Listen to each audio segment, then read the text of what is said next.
One of the things I hear surprisingly often in therapy is this: I just don't feel like I fit in the world anymore. And sometimes it comes with depression, sometimes anxiety, sometimes a slew of other emotions that come with it. And every time someone says it, I find myself wondering, has every generation felt this way? Think about it.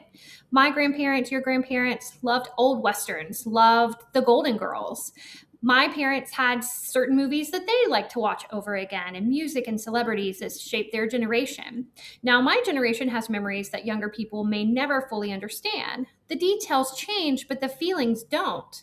As humans, we build our identity around the world we know. The neighborhoods we grew up in, the music we listened to, the routines we had, the technology we understood. Then, little by little, the world changes. New technology, new ways of communicating, new cultural norms. Even our hometowns begin to look different. And sometimes that change can leave us feeling like we don't quite belong anymore. I don't think that means there's something wrong with us. I think our brains naturally look for familiarity because familiarity feels safe.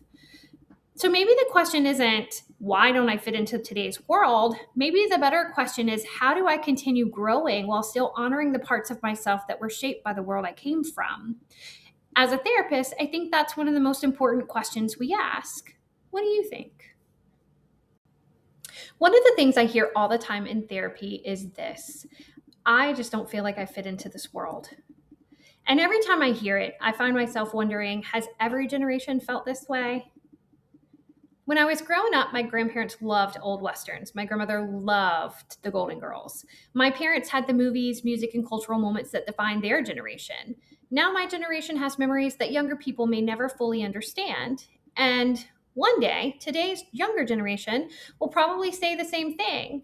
The details change, but I don't think the feeling does. As a therapist, I've started wondering if maybe we're asking the wrong question. Maybe we aren't losing our place in the world. Maybe we're grieving the world that helped shape us because our brains love familiarity. The places we know, the routines we recognize, the music, the neighborhoods, the way people connected, those things help us feel grounded. So when the world changes faster than we can adapt, it can leave us feeling disconnected, not because something's wrong with us, but because we're human. So maybe the question isn't, why don't I fit into today's world? Maybe it's, how do I keep growing in this world without losing the parts of myself that made me who I am? And I'm curious, have you ever caught yourself wondering whether the world changed or whether you did?